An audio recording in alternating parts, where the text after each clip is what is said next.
Chapter 3. Revealing Rerun. Bess and George pulled up their mounts and gazed in the direction in which Nancy was pointing.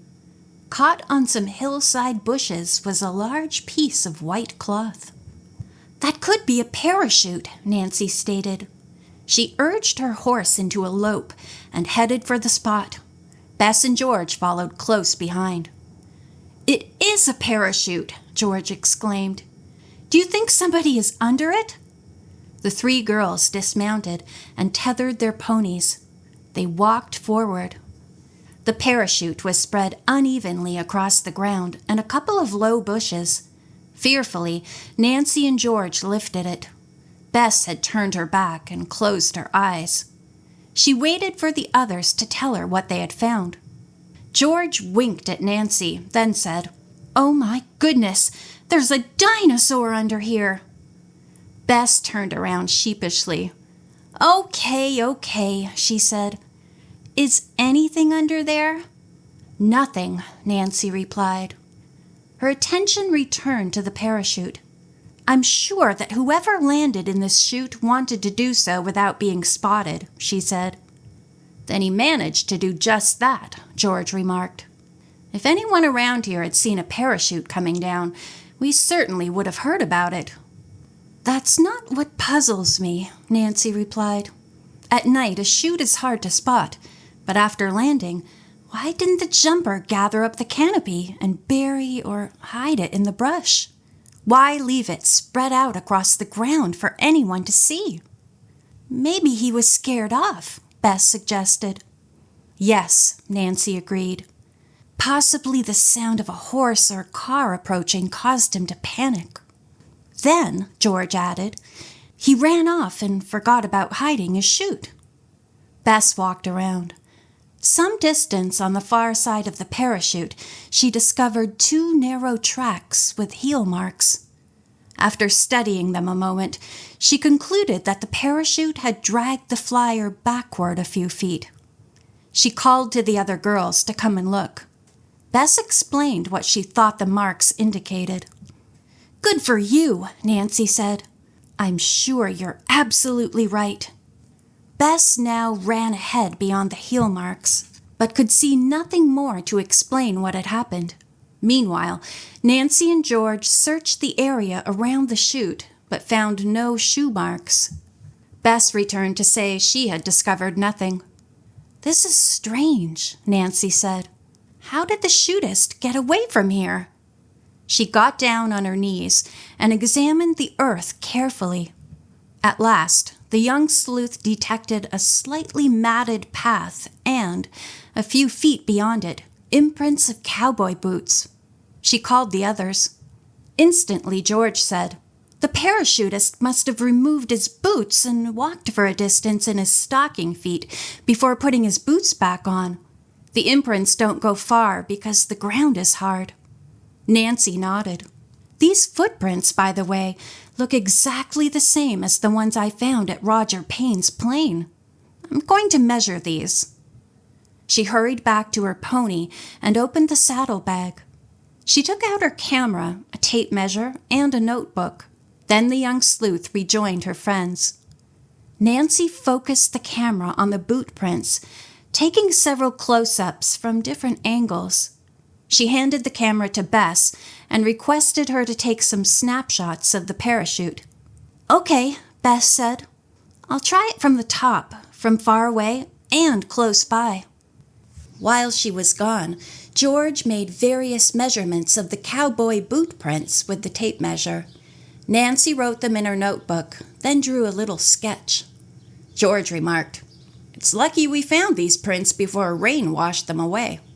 "Yes," said Nancy, "and I hope it won't rain before we have a chance to compare them with the boot marks we found near Roger Payne's plane." Bess returned and handed the camera to Nancy. "I used up the roll," she said. "Do you have another one with you?" Nancy nodded, then urged that they ride on toward the area under the big cloud. "Please, not yet," Bess pleaded. "I'm starving. There's a really nice tree with shade on the hillside. Why don't we eat our picnic lunch now?" Nancy glanced at her watch. She was amazed to find that so much time had gone by. It was long after midday. "I guess you're right," she said. The ponies were moved to a shady spot and given water from their own saddlebags. "I hope there are chicken sandwiches in our lunch," said Bess, as the girls carried up the boxes packed in the Hamilton kitchen. Her wish was granted, and Bess grinned as she started to eat. She was the first one to finish and lie down on the grass. In a moment, her eyes closed, and she fell asleep. Nancy and George discussed their next move. The young sleuth still wanted to ride on to the spot where she and Bruce had discovered Roger Payne's plane and compare the mysterious footprints. George thought it was too late.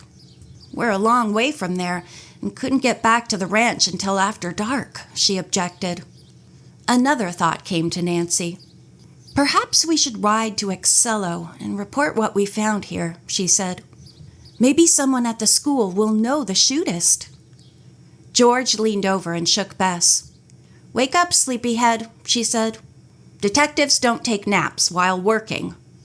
"Who's working?" Bess countered. "I thought we were eating lunch." Nevertheless, she stood up when the other girls did and walked with them to their ponies. Bess was told of the decision to go to Excello and inquire about a parachutist. Nancy added, "After that, we'd better hurry to the ranch and tell Pop Hamilton. Remember, the shootist could have been the one who walked to the ranch and left with Major without being noticed." Bess added, "Don't forget that there's a dance at the ranch house tonight. I wouldn't want to miss it for anything." "That's right," George agreed. "And I suppose Chuck Chase will be there, chasing you again." Bess blushed. She was afraid that George might object to her interest in the cowboy because of Bess's friend Dave back home. He was never pleased when she dated other boys. When the girls reached Excello, Nancy asked Mr. Falcon and the pilots who were around if anyone knew of a parachutist who had landed in the vicinity recently. None of them did. The state police were contacted. Up to now, they had not heard anything about a person landing in their territory. Nancy was disappointed. Just then, Bruce walked in. "Did you have a pleasant day?" he asked. Nancy told him what the young detectives had discovered, and he was amazed, but like the other pilots, had no explanation. "By the way," he said, "would you three like to watch a movie of student performances?" "Oh, we'd love to," Nancy replied. In a few minutes, the girls and the pilots were looking at some of the footage. Presently, there was one of Nancy about to climb into the cockpit. First, she brushed off her clothes, then smoothed down her hair. Bess whispered to her, "Don't you ever tease me again about trying to look pretty before going on a date." Nancy chuckled as she watched herself board the plane and take the pilot's seat. She started the engine and taxied down the runway. Then the man operating the projector apparently decided to have some fun. Nancy, in a lightning move, turned the plane around and taxied back at terrific speed. Reaching the starting point, she switched once more and zipped down the runway. The pilots in the room roared with laughter. "Fastest takeoff on record," one of them teased. "My goodness," said Bess. "How fast were you going?" Nancy explained that the man showing the picture was playing a joke. "Actually, I was proceeding very slowly," she said. At this moment, her attention was directed to another student who was flying at a good clip alongside the great cloud. A larger plane was coming toward him, and for a few moments it looked as if there would be a crash. Then, without warning, the oncoming pilot rolled into a diving turn to get below the student and vanished into the cloud. Nancy was sitting on the edge of her chair. "Maybe that's the mystery pilot," she said to her friends. "Perhaps he hides in the clouds so he won't be recognized." The movie continued for several minutes, but the plane that had disappeared did not appear again. The film focused on another student. When the movie was over, Nancy requested a rerun of the scene with the mystery pilot. The operator replayed that part of the film. The young detective tried hard to make out the letters and numbers of the oncoming plane, but could not distinguish them. She felt sure, however, that the sleek craft was the same one she and Bruce had found in the wilderness. Unfortunately, the film was black and white, so she could not tell what color the craft was. "Thank you," she called out to the operator. When the meeting was over, Nancy went to the desk and inquired if there had been any news of Roger Payne. "Not yet," was the answer. "We called the police a short while ago to see if they had had any word, but no one seems to have heard from Roger." Bruce walked the three girls to their ponies and said, "I'll see you tomorrow, Nancy." She nodded. Then the riders galloped and returned to the Hamilton ranch. They went at once to find Pop, who seemed very somber. There had been no word about his beloved Major. After Nancy gave her report to Pop, he said he would send 2 boys out the following morning to search for the parachutist. Late that afternoon, an impromptu rodeo was to be staged on the far side of one of the barns. There were chairs for the spectators, but no one used them. The events were too exciting for anyone to sit still. At one end of the large corral, a gate was set up through which contestants hurtled into the ring. The timer, a gray-haired cowboy, stood close to the gate, clutching his stopwatch with serious concentration. Suddenly, a familiar figure galloped into the corral with a lasso swinging. "There's Chuck Chase!" Bess exclaimed. She fumbled nervously. "Oh, I hope he doesn't get hurt." Chuck had entered the calf roping contest. 3 cowboys ahead of him had brought their calves to the ground and tied them within seconds of one another. The last contestant had taken only 30 seconds, which was shorter than the other 2. Now it was Chuck's turn. As the calf was led onto the field, a man standing near the girls said to them, "That little critter's pretty ornery." This remark made Bess more nervous than ever. "Oh, don't get hurt, please," she whispered. Chuck's lariat snaked out and brought down the calf, which struggled to get up. The cowboy's nimble fingers worked like lightning. He had the calf's feet tied together in 25 seconds. He was the winner. Everyone clapped and shouted, "Good work!" Looking pleased, Chuck walked toward the audience. He seemed to be searching for someone. Finally, he found Bess.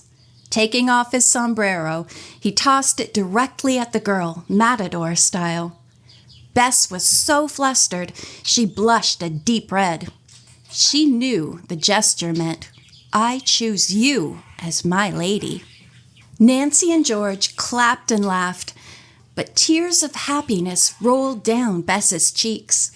She finally managed to call out, "Oh, thank you, Chuck. Thank you." As soon as the rodeo was over, everyone went to supper. Later, they gathered in the big mess hall for a dance. The orchestra consisted of 2 guitars and a banjo. When the music started, Pop Hamilton led Nancy onto the floor. For a couple of minutes, there was no conversation. Then the rancher said, "I'm trying to be sociable and have a good time, but between you and me, I feel pretty sad about Major. Nancy, you're a good detective. Please find him for me." Nancy smiled at the man. "I'm trying very hard to do so," she said, "but there seem to be no clues to the horse thief." Again there was silence for a few minutes.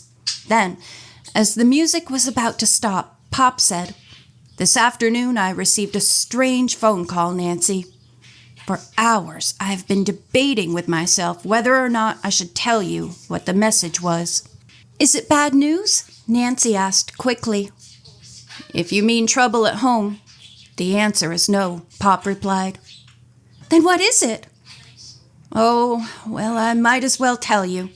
I think it might directly concern you. This mystery man who called said, keep that snoopy girl off my trail, or... Nancy, could he have meant you? Possibly. What else did he say? Pop Hamilton did not reply at once. He seemed to be debating with himself whether or not to give Nancy the rest of the message. End of chapter 3.